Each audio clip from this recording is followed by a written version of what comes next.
eu vim substituir um palestrante, então não criem expectativas. Oi, porque eu não vou conseguir supri-las. Oi. Tudo bem? Vem, Helena. Tudo bem? Sim, Helena. Que linda que está. Então, a gente vai tentar substituir ele. E na noite de hoje, a gente trouxe uma passagem do Evangelho de Jesus, da Bíblia. Eu ia até trazer uma foto e um slide, mas aqui deu problema, não consegui abrir aqui. Mas vamos fazer sem ele mesmo, que dá para nós fazer.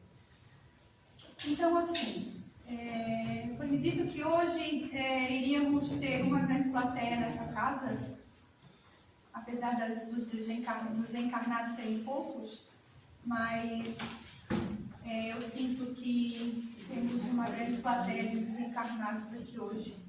Porque quando a gente fala de Jesus, e acima de tudo, não só fala, porque muitas das vezes a gente vai ler sobre Jesus, mas não consegue sentir a verdade, a profundidade do ensinamento, não consegue sentir a profundidade daquilo que ele queria expressar nas passagens, nas palavras, nas parábolas e em tudo aquilo que ele deixou como pegadas na história. Então, eu tive a oportunidade de poder sentir essa passagem de uma maneira muito diferente para mim, porque me pediram para eu tentar entrar dentro do campo de Jesus, entrar dentro da atmosfera crística que envolve o planeta. Porque quando a gente pensa em Jesus, a gente tem que imaginar e pensar e ter certeza de que o seu campo áurico, a sua aura envolve o planeta inteiro, envolve a galáxia inteira. Então, ele não é apenas alguém que foi, ele é alguém que é. E é alguém que permanece constantemente dentro de cada um de nós, como um legado que ele deixou, como uma marca, porque a sua presença na Terra foi, acima de tudo, uma presença mandada pelo nosso Pai Maior. Como modelo, como guia, mas acima de tudo como uma marca. E essa marca a gente trouxe de gerações a gerações. Essa marca está embutida dentro de cada um de nós através das reencarnações. A nossa alma, o nosso espírito, ele reconhece quando a gente fala de Jesus, quando a gente fala de Cristo. Ele reconhece imediatamente. O problema é que a gente fala, lê, mas não sente. Vivencia, acima de tudo, porque não temos condições ainda de vivenciar na sua totalidade, na sua essência, tudo aquilo que ele veio nos trazer. Então, para começarmos, eu vou ler a passagem, que foi a passagem onde ele caminha sobre as águas, e que foi essa passagem ao qual ele caminha sobre as águas. Antes um pouco desse episódio, ele tinha passado pela multiplicação dos pães. Ele tinha vivenciado aquele momento com aquela multidão de famintos.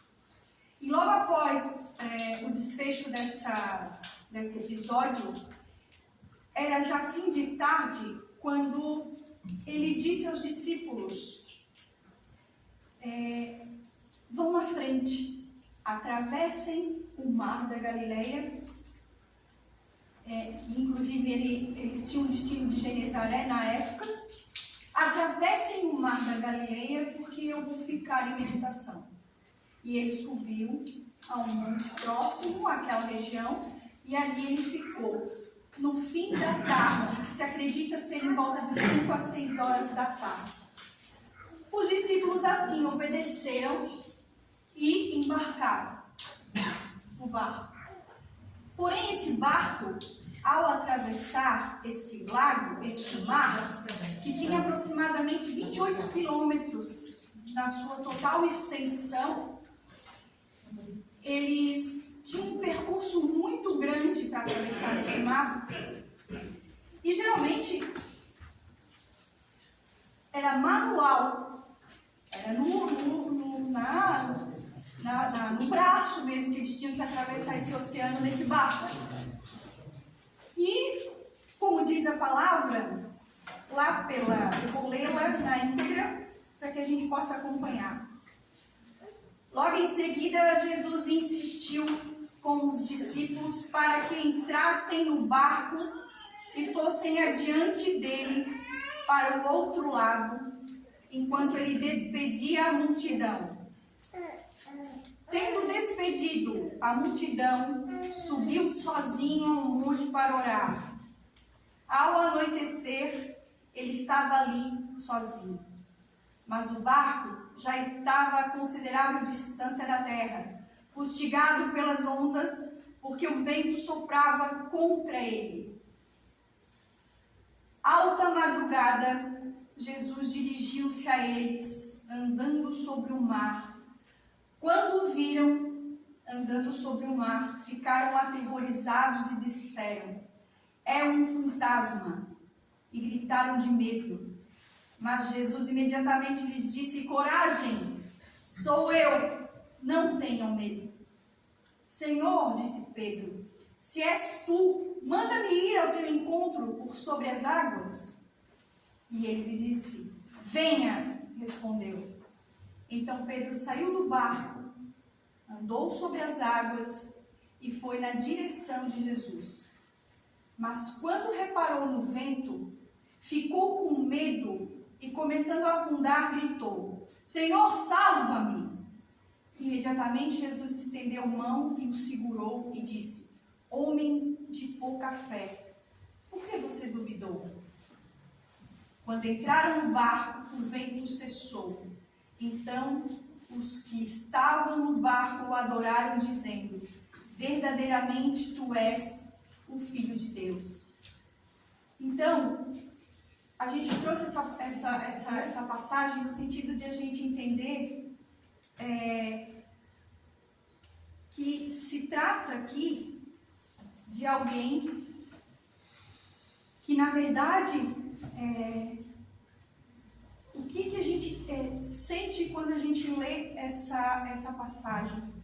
A gente sente que a gente tem e teve alguém muito importante que sabia que aqueles discípulos estavam velejando, sabia que ele iria demorar para ir até eles, porque de fim de tarde até alta madrugada significa de 3 a 6 horas da manhã. Ou seja, eles passaram o trabalho nesse mar e não conseguiram chegar nem na metade do percurso, porque lutavam contra um vento contrário. E esse vento contrário e todas essas minúcias dessa passagem nos dizem alguma coisa. Primeiramente, porque Jesus não foi até eles antes? Porque Jesus os deixou sofrendo? Porque Jesus, sabendo com certeza que ali teria um vento forte e que ali teria uma dificuldade ao qual durante muito tempo eles velejavam. Com certeza, quando ele se aproximou por levitação sobre as águas, porque ele caminhou sobre elas, e esse é um fenômeno que não é nada de sobrenatural. É um fenômeno que hoje em dia a gente sabe que existe. Existiram sacerdotes, padres que levitavam na nossa história. Temos várias passagens de padres que faziam isso com muita frequência, com muita naturalidade. Então, a levitação nada mais é do que o cessar da gravidade. O cessar da gravidade.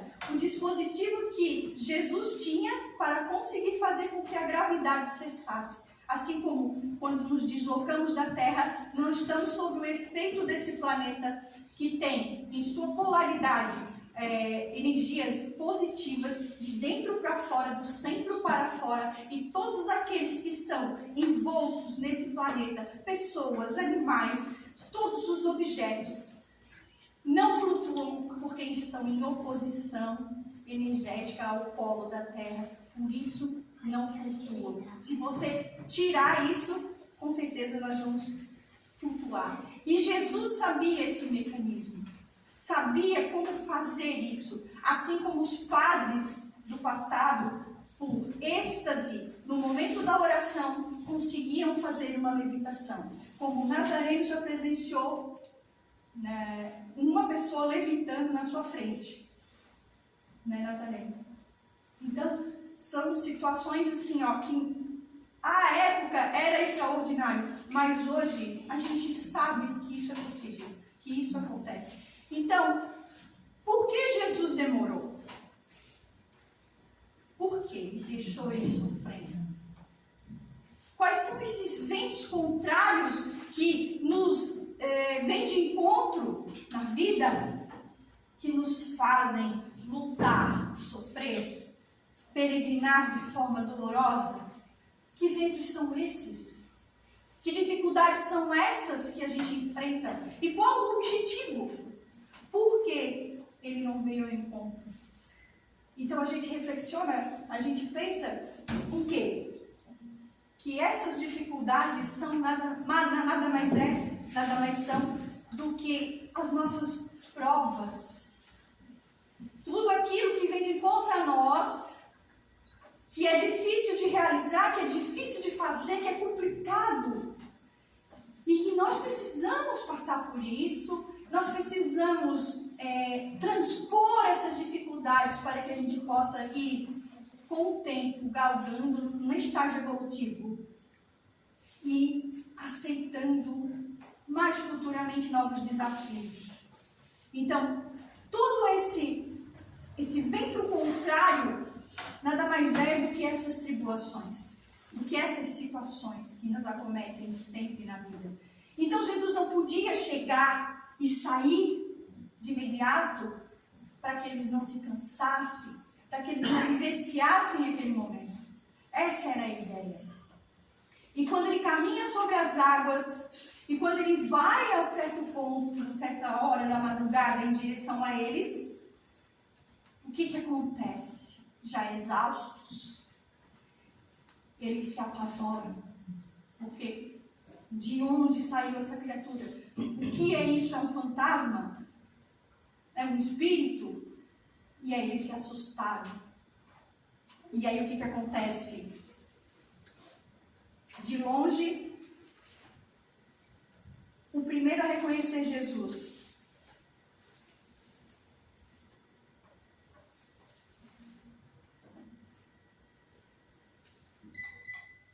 ficaram aterrorizados, era um fantasma, e gritaram de medo. Mas Jesus imediatamente lhes disse: coragem, sou eu. Não tenham medo. Qual foi o primeiro intuito? Qual foi a primeira reação? A reação mais instintiva, a mais antiga que nós temos dentro de nós? Medo. Aquela que ainda nos persegue até hoje? Medo. Aquela que nos faz deixar de ver o lado bom da vida.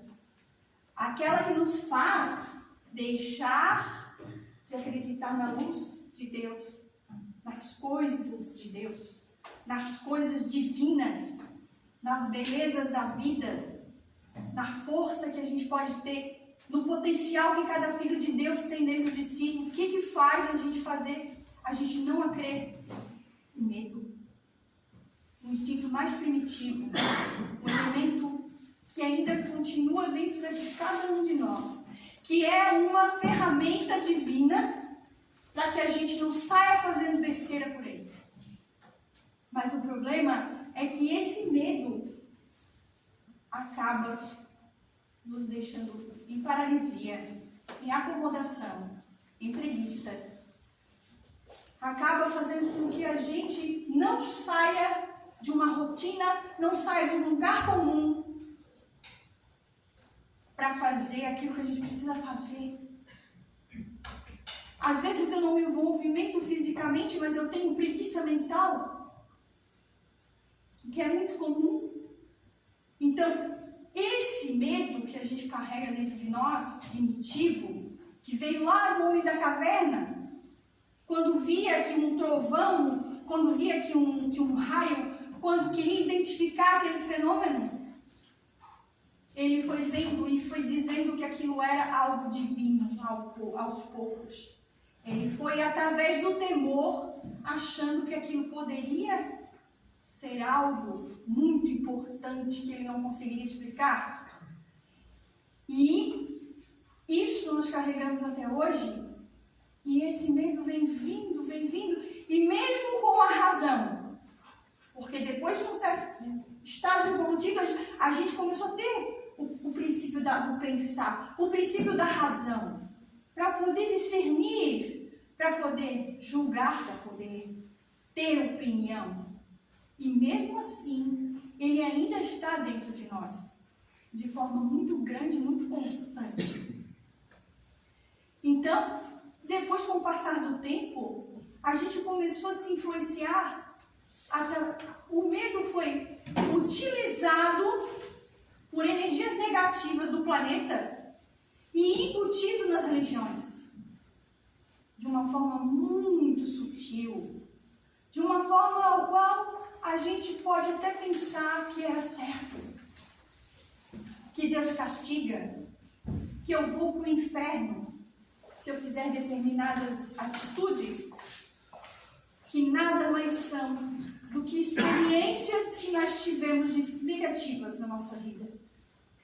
Porque a condenação dos nossos atos por nós mesmos ou por alguém acaba nos travando, de certa forma, a deixarmos aquilo como experiência negativa para dar um passo no sentido de não fazer mais, e a gente acaba se punindo, entrando em autoflagelo por coisas que fizemos e que foram experiências negativas, digamos assim.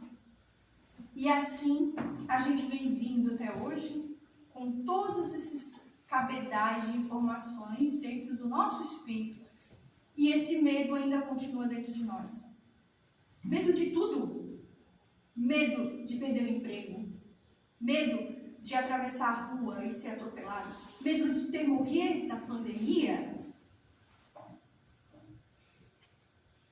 Medo de qualquer coisa. Medo de perder o marido. Medo de perder a mãe, o pai.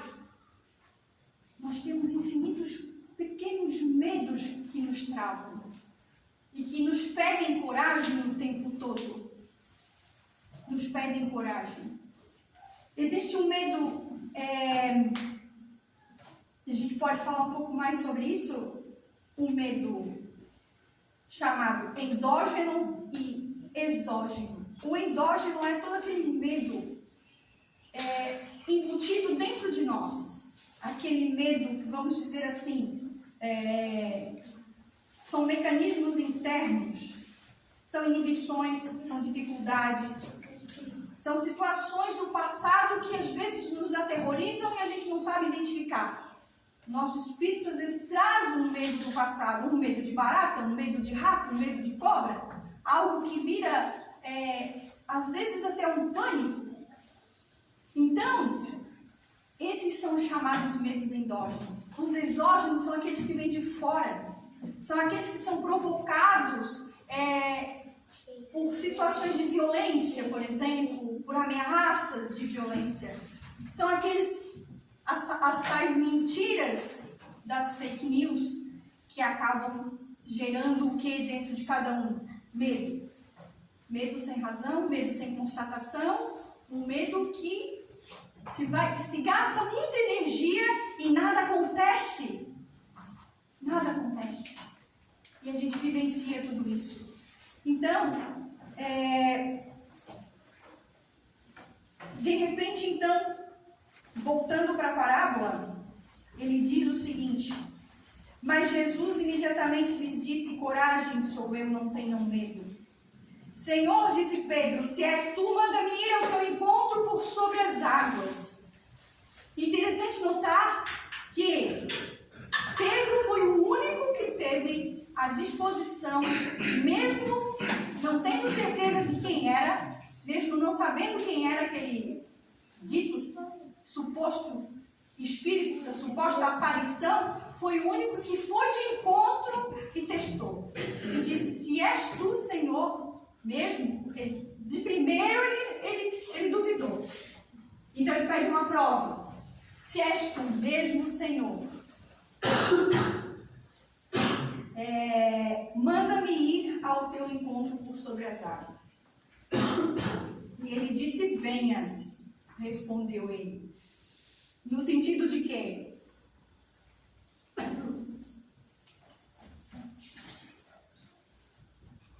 Quando, nessa parábola, nessa passagem, Jesus, na verdade, não vem ao encontro de nós no sentido de querer impor a alguém alguma coisa. Ele quer justamente esse despertamento que Pedro teve de se colocar no lugar de alguém que pede. Se colocar no lugar de alguém que vai ao encontro. Não de alguém que precisa te chamar, que precisa te pegar, que precisa te empurrar. Ele está ali e espera de nós um movimento. Sempre. Sempre. Sempre Deus, sempre Jesus vai esperar da gente um movimento de ir ao encontro de algo, de acreditar em algo, de querer, de ter vontade de sair de uma zona de conforto, por exemplo. Então, esse movimento que Pedro teve de pedir faz a diferença também nessa passagem. E quando ele diz venha, ele diz no impositivo, ele diz no afirmativo, ele diz no imperativo. Venha. Ele simplesmente confirma, vem. Vem que eu estou aqui. E estende a mão. No que ele estende a mão, ele pega a mão e traz ele para cima das águas e envolve ele no mesmo fenômeno de levitação que ele estava sendo envolvido naquele momento. Ou seja, Pedro também levita. Não por condição própria, mas para mostrar, através da passagem, que ele também está envolvido nessa atmosfera junto com Jesus. Que ele também pode, que ele também consegue andar sobre as águas. E que todos nós conseguiremos. E todos nós podemos fazer esse movimento de sair do barco. De querer sair desse barco. De querer abandonar nossas velhas convicções.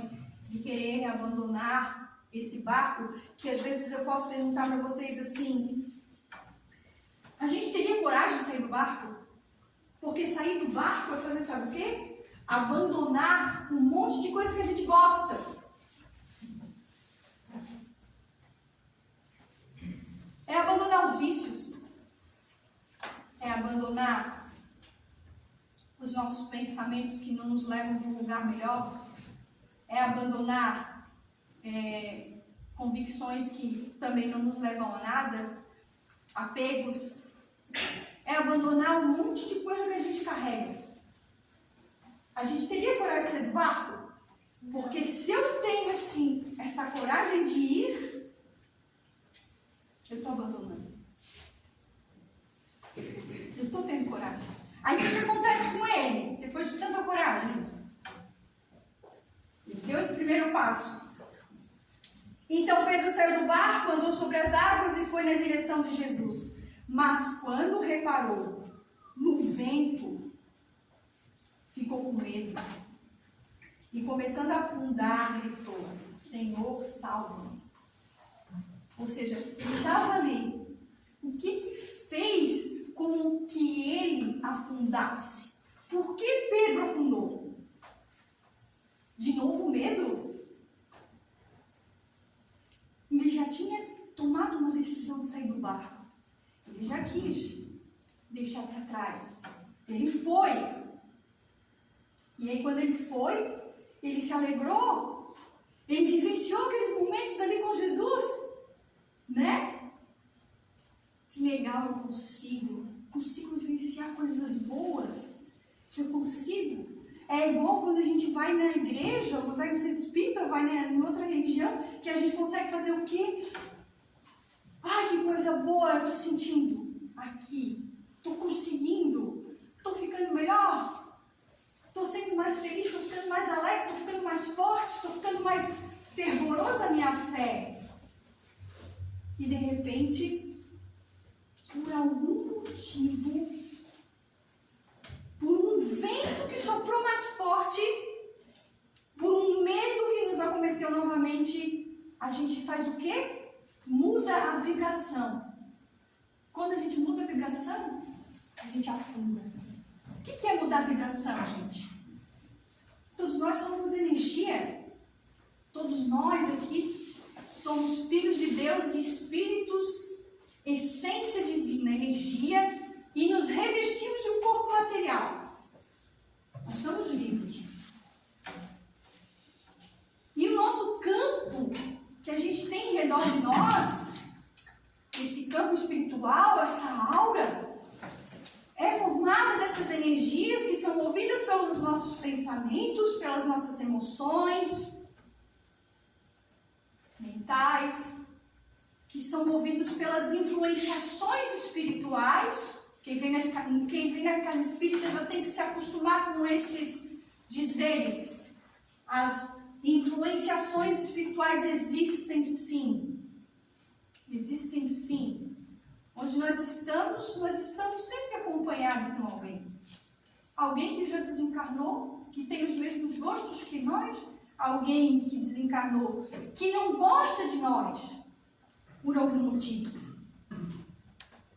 Então, quando a gente se deixa amedrontar, quando a nossa vibração oscila e a gente cai, a gente adoece, a gente desanima, a gente perde a nossa fé. Porque ela, na verdade, não é uma fé formalizada. A nossa fé é, como dizia, menor do que um grão de mostarda. Porque se a gente tivesse fé do tamanho de um grão de mostarda, a gente diria que essa montanha sai daqui e vai para lá e ela iria. Então, o desenvolvimento da fé, como diz Emmanuel, ele fala assim, que conseguir a fé é alcançar a possibilidade de não mais dizer eu creio, mas afirmar eu sei, com todos os valores da razão, tocados pela luz do sentimento. Então, eu não creio, eu sei. Eu sei que Deus existe, porque racionalmente falando, e a doutrina espírita, ela fala muito isso, ela bate em cima disso, de uma fé raciocinada, de uma fé que nos traga o olhar crítico, sim. O olhar de a gente poder dizer, isso realmente me cabe, isso não me cabe, isso tem sentido, isso não tem. E aliado a esse sentimento, a gente vai ter uma certeza, não algo que vacila, igual a vela, que qualquer ventinho, a vela se apaga. Não é nem vela, é um palito de fósforo. Isso é a fé, é a gente saber, ter certeza daquilo. Então, voltando lá na parábola,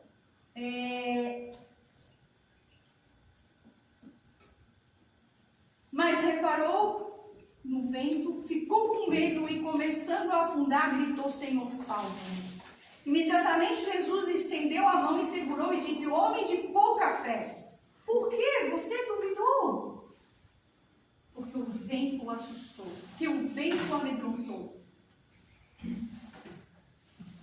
Quando entraram no barco, aí eles regressam ao barco, ou seja, eu volto para o meu barco, eu pego tudo de novo as minhas coisas. Aquelas que eu deixei, quando eu tive o despertamento de dizer, não, eu vou sair do barco, eu vou deixar para trás. Eu acabo voltando para ele porque eu afundei. Entende? Então, quando entram no barco, o vento cessou. Então, os que estavam no barco o adoraram, dizendo, verdadeiramente tu és o Filho de Deus. Depois de atravessarem o mar, chegaram a Genezaré. Quando os homens daquele lugar reconheceram Jesus, espalharam a notícia em toda aquela região e lhe trouxeram os seus doentes. Suplicavam-lhe que apenas pudessem tocar na borda do seu manto, e todos os que nele tocaram foram curados. Então, não posso mais falar, não falava mais um pouquinho aqui, mas não vai dar. Então, para a gente encerrar,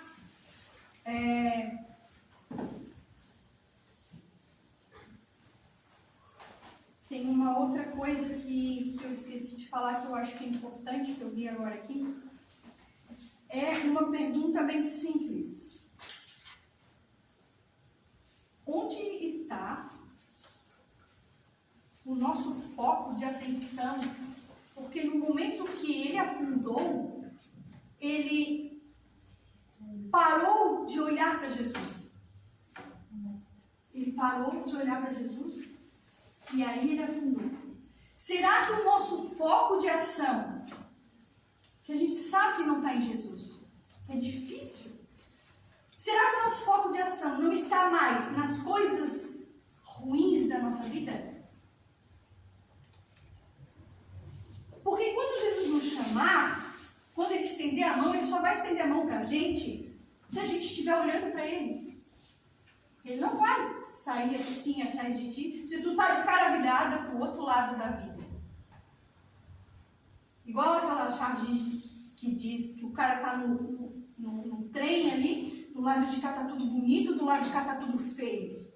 Se eu estou virada para lá, pro lado sombrio da força, Jesus vai aparecer lá para me fazer assim, porque na verdade se ele aparecer, eu não vou nem considerar ele. Não vou nem ver, eu não vou nem sentir a presença dele. Eu não vou estar prestando atenção. Então, para que lado da força a gente está olhando? Qual que é o nosso foco de ação? De olhar. Porque se eu fizer esse movimento, ele vai estar com a mão estendida para mim. Sim. E aí é o movimento de eu pegar. E assim nós somos na nossa vida, diante das dificuldades, diante dos nossos lados sombrios. Então, essa parte do foco, de onde a gente está olhando, é muito importante que a gente comece a observar para que lado a gente está virado na nossa vida, que nos impede de pegar na mão dele para ser melhor, para estar melhor, para sentir melhor, para ter mais força, para ter mais coragem, para ter mais bom ânimo. Então, para encerrar, eu trago uma poesia de Maria Dolores, por Chico Xavier, que diz no Correio da Luz: uma longa jornada em noite fria é como se a existência se fosse. Segues temendo a sombra, a ventania e o turbilhão do pó que ela te trouxe. Amplia-se os caiados em que tropeças. O aguaceiro desaba, o granizo te alcança, assombrando-te os perigos que atravessas. Arrimando-te a pressa em fios de esperança. Ergues-te e cais, levanta-te, rastejas, de coração atento aos deveres que levas, a quem te aguarde, além do repouso que almejas. A mensagem da paz, no amor que vence as trevas. Sangrem-te os pés, esforça-te, porfia, ouvida a própria dor na estrada austera, e atingirás, chorando de alegria, a luz do novo dia que te espera. Que Deus abençoe a todos nós e que a gente possa ter plantado aqui essa noite algumas sementes que nem sempre vão brotar, mas o tempo vai agir. Um dia ou outro, mais para frente, mais para trás, e pode ser que essas sementes germinem.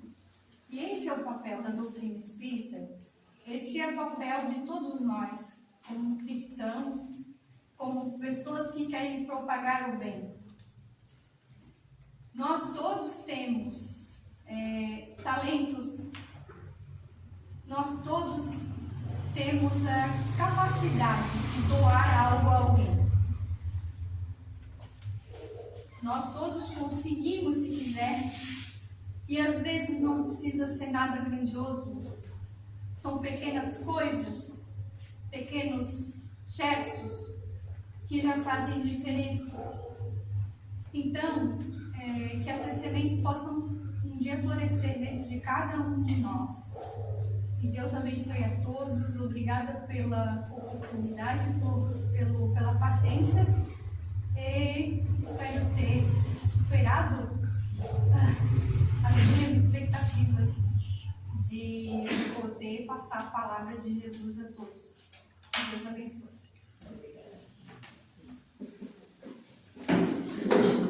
Obrigado, Mano.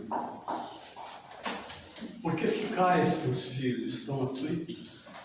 Se tendes poderes infinitos, que o vosso Pai Celestial vos outorgou, acaso a borrasca deste vento te atemorizou ao ponto de você não conseguir seguir em frente?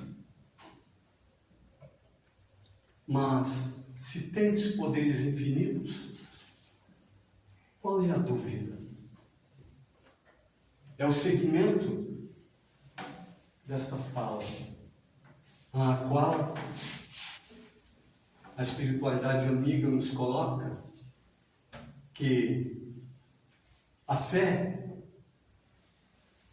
é a prancha, a qual se coloca debaixo dos pés para seguir em frente, sem cobrança, sem medo, porque algo um depende de outro, e cada qual se refaz e se coloca firmemente na atenção que precisa dentro do ambiente ao qual morejamos, na caminhada, como disse na palavra, sentindo a verdadeira harmonia que vem desse ser, deste sol resplandecente chamado Jesus.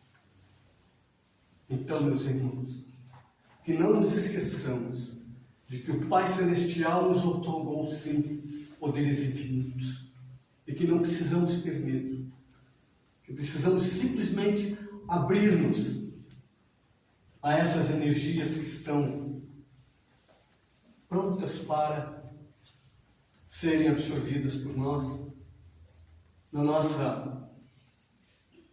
nosso momento, seja da prece, no momento de entendimento conosco mesmo, para sentir que somos esses filhos amados do Pai Altíssimo. Então vamos fechar os nossos olhos nesse instante, em agradecimento a este pão, a este presente maravilhoso que acabamos de receber. E assim dizermos: Pai nosso que estás nos céus, santificado seja o vosso nome, venha a nós o vosso reino, seja feita a vossa vontade, assim na terra como nos céus. O pão nosso de cada dia nos dai hoje, Perdoai, Senhor, as nossas ofensas, assim como nós perdoamos a quem nos tem ofendido. E não nos deixeis cair em tentações, mas livrai-nos de todos os males, agora e sempre que assim seja. E desta forma, então, agradecemos grandemente a espiritualidade que nos apoia, que nos dá força aqui neste ambiente. Agradecemos também ao Espírito amigo que veio com nossa irmã e trouxe essa maravilhosa mensagem, incitando a cada qual ao amor, à harmonia. E assim, então, agradecemos a nossa Mãe Maria de Nazaré e a Jesus, que é a ponte que nos leva ao Pai.